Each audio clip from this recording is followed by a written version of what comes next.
এখন দেখবেন সংবাদ শিরোনাম। জাতীয় স্মৃতিসৌধে বীর শহীদদের প্রতি সর্বস্তরের মানুষের শ্রদ্ধা। প্যারাট্রুপিং আর যুদ্ধবিমানের মনোজ্ঞ ফ্লাইপাস্ট। বিজয় দিবসে জাতির শ্রেষ্ঠ সন্তানদের প্রতি রাষ্ট্রীয় সম্মান, জাতির উদ্দেশ্যে ভাষণে ভোটে যোগ্য ব্যক্তিকে নির্বাচিত করার আহ্বান প্রধান উপদেষ্টা।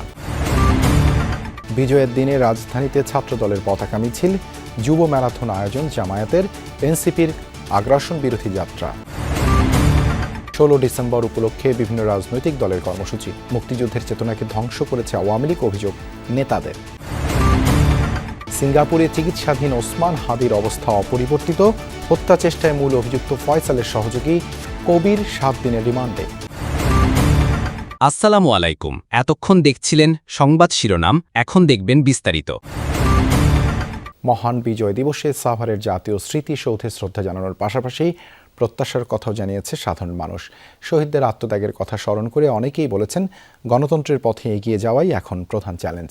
মুক্তিযুদ্ধের অর্জন যেন কোনোভাবেই ম্লান না হয়, সেই দাবি সবার কণ্ঠে। বিজয়ের দিনে শহীদের ঋণের দায় নিয়ে নতজানু লাখো মানুষের ঢল স্মৃতির মিনারে। রাষ্ট্রীয় আনুষ্ঠানিকতা শেষে সর্বসাধারণের শ্রদ্ধা নিবেদনের জন্য উন্মুক্ত করে দেয়া হয় সাভারের জাতীয় স্মৃতিসৌধ। রাজনৈতিক, সামাজিক, সাংস্কৃতিক, পেশাজীবী সংগঠনের পাশাপাশি শহীদ বেদিতে পুষ্পার্পণ, ভক্তি শ্রদ্ধায় জাতির শ্রেষ্ঠ সন্তানদের স্মরণ করে সর্বস্তরের মানুষ। 9 মাস যুদ্ধের পরে আমরা চূড়ান্ত স্বাধীনতা লাভ করি এই দিনে, অবশ্যই খুবই ভালো লাগছে। বাংলাদেশের যেন উন্নয়নটা আরো ভালো হয়, আর সামনে যেন আগানো সম্ভব হয়। স্মরণ করছি সেই শহীদদেরকে যারা নিজেদেরকে উৎসর্গ করে আমাদেরকে বিজয় দিবস উপহার দিয়েছেন।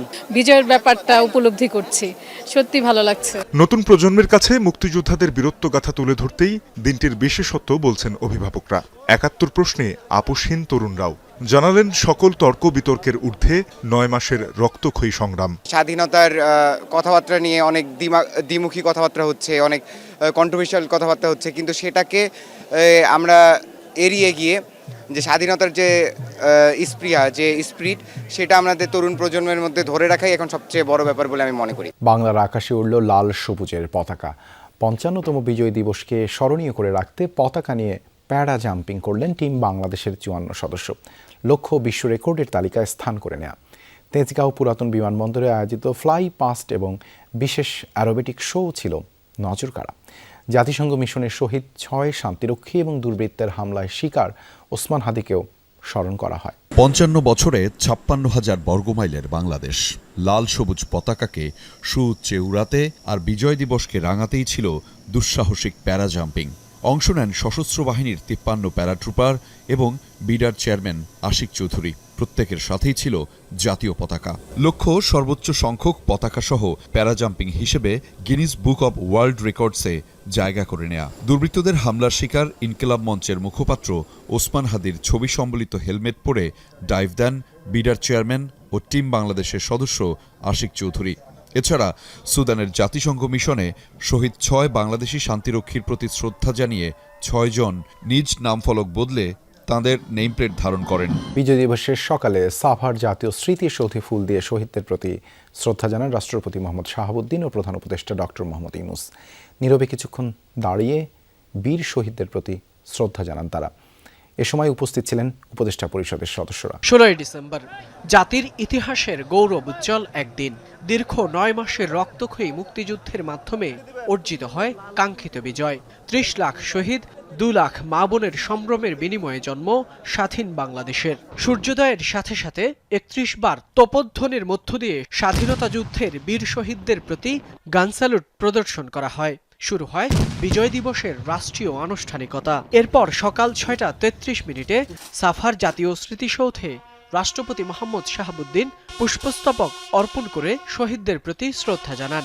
নীরবে দাঁড়িয়ে থাকেন কিছুক্ষণ।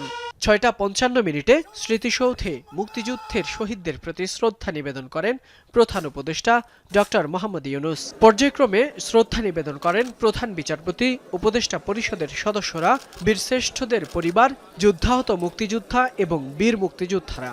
শ্রদ্ধা জানান বাংলাদেশে নিযুক্ত বিদেশি কূটনীতিকরা। বিজয় দিবসে রাজধানীতে শোভাযাত্রা করেছে জাতীয়তাবাদী ছাত্রদল। বিপুল সংখ্যক নেতাকর্মীর অংশগ্রহণে বিজয়নগর থেকে শুরু হয়ে শাহবাগে গিয়ে শেষ হয় শোভাযাত্রা। ছাত্রদল নেতারা বলেন, জনগণের সরকার প্রতিষ্ঠিত হলে বিভিন্ন শিক্ষা প্রতিষ্ঠানে পরাজিত শক্তির পৃষ্ঠপোষকদের প্রতিহত করা হবে। এর আগে জিয়ার সমাধিতে গিয়ে বিএনপি মহাসচিব মির্জা ফখরুল ইসলাম আলমগীর বলেন, স্বাধীনতা বিরোধী শক্তি দেশে গণতন্ত্র ধ্বংসের চেষ্টা করছে। তারেক রহমান দেশে ফিরে গণতান্ত্রিক আন্দোলন বেগবান করবেন বলেও মন্তব্য করেন তিনি। বাঙালির চির গৌরব আর আত্মমর্যাদার দিনটি উদযাপনে ছাত্রদলের এই শোভাযাত্রা। রাজধানীর বিজয়নগর থেকে বের হওয়া র্যালিতে স্লোগানে স্মরণ করা হয় স্বাধীনতার বীর সেনাদের। ছিল বিএনপির প্রতিষ্ঠাতা জিয়াউর রহমানের ৭১-এর ভূমিকা স্মরণ, যার ডাকে মুক্তিযুদ্ধে ঝাঁপিয়ে পড়ার অনুপ্রেরণা পায় মুক্তিকামী জনতা। পাশাপাশি প্রতিবাদী স্লোগান ছিল ৭১-এর অপশক্তির বিরুদ্ধে। শোভাযাত্রায় ঢাকা মহানগরীর ৪ ইউনিটের কর্মী সমর্থকরা অংশ নেন। এর আগে সংক্ষিপ্ত সমাবেশে নেতারা স্বাধীনতা বিরোধী শক্তির আস্ফালন রুখে দেওয়ার হুঁশিয়ারি দেন। বলেন, এদেশে ভারত কিংবা পাকিস্তানপন্থীদের কোনো স্থান হবে না। ফ্যাসিবাদকে হটিয়ে মহান মুক্তিযুদ্ধের জন আকাঙ্ক্ষা পূরণের সুযোগ তৈরি করেছে ২৪-এর গণ অভ্যুত্থান, যার বাস্তবায়ন ঘটবে পরবর্তী জাতীয় সংসদ নির্বাচনে। ৫৫তম বিজয় দিবস উপলক্ষে সাভার জাতীয় স্মৃতিসৌধে মুক্তিযুদ্ধের শহীদদের প্রতি শ্রদ্ধা জানানো শেষে এসব কথা বলেন বিভিন্ন রাজনৈতিক দলের নেতারা। তাদের অভিযোগ, নির্বাচন বানচালের ষড়যন্ত্রে লিপ্ত ২৪-এর পরাজিত শক্তি, আর মুক্তিযুদ্ধকে বিতর্কিত করার অপচেষ্টায় মেতেছে ৭১ বিরোধীরা।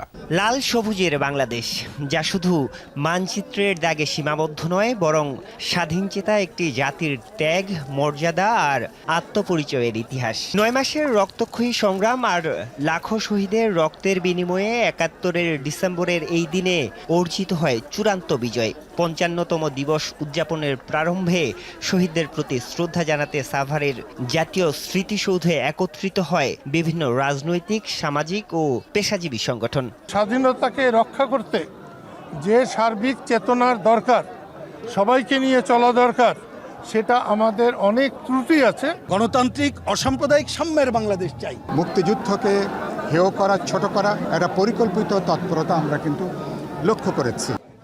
স্বাধীন ভূখণ্ড পেলেও বিগত ৫৪ বছরে নানা উত্থান পতন দেখেছে বাংলাদেশ। বিচ্যুত হয়েছে গণতান্ত্রিক ধারা, ঘটেছে একাধিক গণ অভ্যুত্থান। রাজনীতিবিদরা বলছেন, ৭১-এ মুক্তি এলেও পূরণ হয়নি জন আকাঙ্ক্ষা। যে আওয়ামী লীগের বিরুদ্ধে কার্যকর ব্যবস্থা গ্রহণ করতে না পারার কারণে এই যে আওয়ামী লীগের দুর্বৃত্তরা, তারা কিন্তু আজকে গুপ্ত হত্যা শুরু করেছে। ২৪ উত্তরকালে আমরা যখন বিজয় দিবস করছি, তখন আমাদের শহীদের রক্তের ঋণ আমাদের বহন করতে হবে। ইনকিলাব মঞ্চের মুখপাত্র ওসমান হাদি হত্যা চেষ্টা ঘটনার মূল অভিযুক্ত ফয়সালের ঘনিষ্ঠ সহযোগী কবিরকে ৭ দিনের রিমান্ড দিয়েছেন আদালত। এর আগে কবিরকে নারায়ণগঞ্জ থেকে গ্রেপ্তার করে র্যাব। বিবৃতিতে র্যাব জানায়, সোমবার ভোরে তাকে ফতুল্লার পাগলা থেকে গ্রেপ্তার করা হয়।